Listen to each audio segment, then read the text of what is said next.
Soludo or his government or the new law ji wee sị na na-enwezi traditional worshipers na Anambra. Ọ bụrụ eziokwu. Ife iwu a na-ekwugo onye ọbụla dị fake native doctor iwu a jie na you are a 419 native doctor. You are obtaining by trade. It's a criminal offense. You're a criminal. If we get you, you go to jail. There is no doubt about that.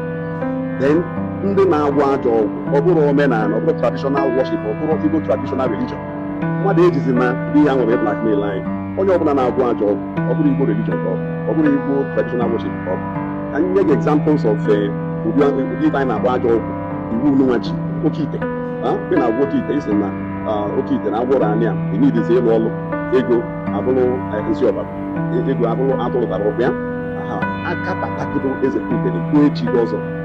And okay, the itself is criminalized now. It is criminalized. Now, everything now working, many traditional native doctors now working. Come with us.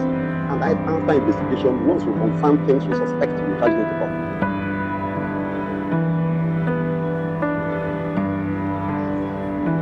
This is very clear. So only now working. I want my people and you are coming.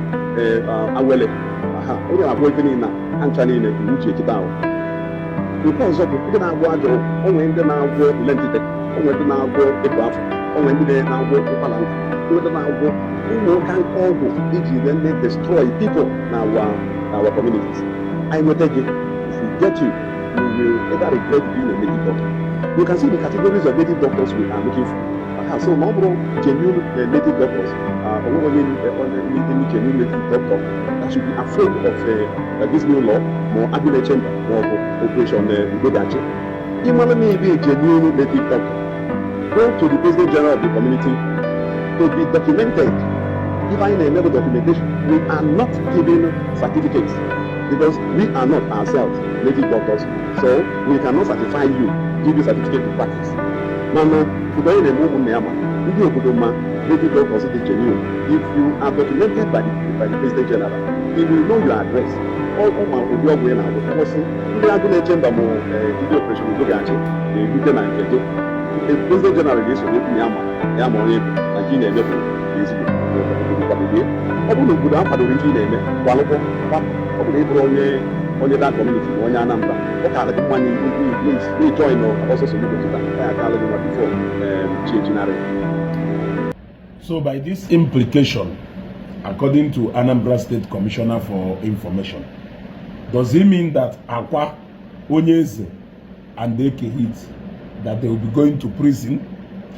Then, if yes, I don't know what the likes of Muammili, Akona Alatugo, JCN, Ayayanando, call them, a lot of them. I don't see what they are still doing, walking around free, because now the same thing on that to guilty. All of them to guilty of it. Oh no, because of Okite and all these things, Ákwà and onyeze. But all these other native doctors, Jiweka Moru free. Now, because Fanchani they made the same thing and the video handed online. Ogodo na hate delete shage ama. Invade their shrines, you will see exactly what you are looking for. You know, unless it's going on actually, these three people will set an example. But if not, ndedu ko bia dada hanokija. Hanchani na agwo okita openly na Facebook.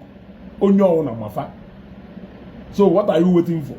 Invade their shrines in whereby if you nacho okita adobaliye dochisika ebe niile.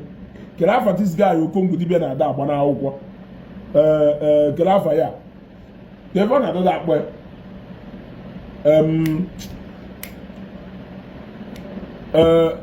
iyi aguleri ka ogono iyi aguleri ha ncha niile na-agwọ oke ite. So apịara awa apịara mbala akpụ isi akpụ afọ ọnụ jenu nwụkọrọ ha ncha niile ịghọtago unless is go no maka na government should each these three people will say an example.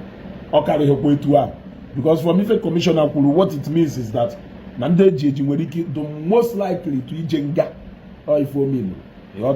So call Hanchani in a womb and China the duty of the same thing. Because kelee onye mama mpasman n'Oraifite. Ọkụ na-enye ife 1 n'Oraifite. Kelee onye mama mpasman. O nwere ozi m chọrọ izi somebody ka o jezielu mma mpasman. Ọkụ na-enye ife 1 n'Oraifite. Ka ebe mma mpasman nwanne m nwoke nọ. Kelee onye ma ebe mma mpasman nọ. Jee ebe mma mpasman ka izielu mma mpasman ozi a. Si na mma mpasman na mụ nwa wee zugosiri ọnọzikwo ye mmụọ na-ebechazikwo abụsi ọnọzikwo ọrụ nke ikpeazụ a mmụọ ma ọ na-ekechazikwo ife dịka ji wụrụ odogwu ọka nọzikwo ye maka na 10th of February 2025 was the last day Mampasman posted na page. From 10th of February till today, it's exactly 9 days. So, agụba jigara edo nkọ ka ọnwa mgbeke jigara ịma akpụ. Ana m enyozikwa ife enyo because anọ since na-enenesi ka mmalụ ọwụ ọsọ soro udo ka ọwụ na Maka Nsụka na-enye peji nwanne m nwoke nsogbu ka ọwụ na nwanne m nwoke jebere holiday ka ọwụ na nwanne m nwoke jelu kerive a na-akpọ jebere ana ndị mmụọ ije jụta njukwara ịghọtago achọ nka mmadụ ife na-eme today merie exactly 9 days ọkụ na-enye ife 1 n'Oraifite make a post wee sị ka njụ ụlọ onye mama mpasman jee be gogo irosie na-ezu ugo nwanne nwoke onye Nnewi na Oraifite nwanne enwe awụrụ na-edi na nsị ka njụọ ya ude adụkwọ o nwere anything we can do to help him? Is there a problem? Ude adụkwọ isi mmọnwụ osi n'anya wee dọka maka na ife mfụrụ ife achakwuru mba n'anya ọwụ ọsọ soro udo ọwụ ọsọ 6 years imprisonment or option of fine of 20 million or both ọwụ ọsọ emakaye ọwụ ọsọ operation udo gashi ka ọwụ ọsọ ndị agụ na-eche mba mmụọ na-ebechasịkwo ọkụ onye debe n'ife sola na-enye ọkụ batrị ya omere mmebi ajụjụ ka m na-ajụ onye ajụjụ ahụ efu ụzọ Mampasman post video exactly on 10th of February ịghọtago on 10th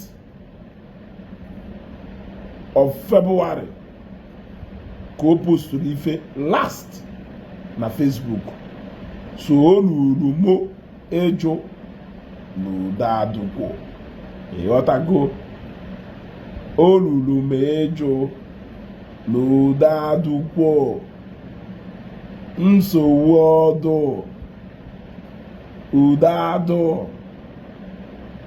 ụda adụkwọ ngwa jenu nene ka ọnụ pụta ka ọnụ bịa nye anyị feedback ka anyị ma na mmụọ na-ebechazikwo ka ọ wụọ oke n'ọsọ ngwere n'ọsọ. Is it a case of Chioma ajụ nwa ka ọ nọ na nwanne ejeghere ife si mmecha nọ na-abata, or is it a case of eburu n'azụ o wee bụ ọgụ, or is it a case of okay onye nwe Mampasman jee nene ka ọ report back to us. ịghọta ga ajọ ọsụ nsị ka njụ esa ndị onye na-ajụ ese nwanne nwoke emeghị ife ọjọọ. ịghọtago, share this video.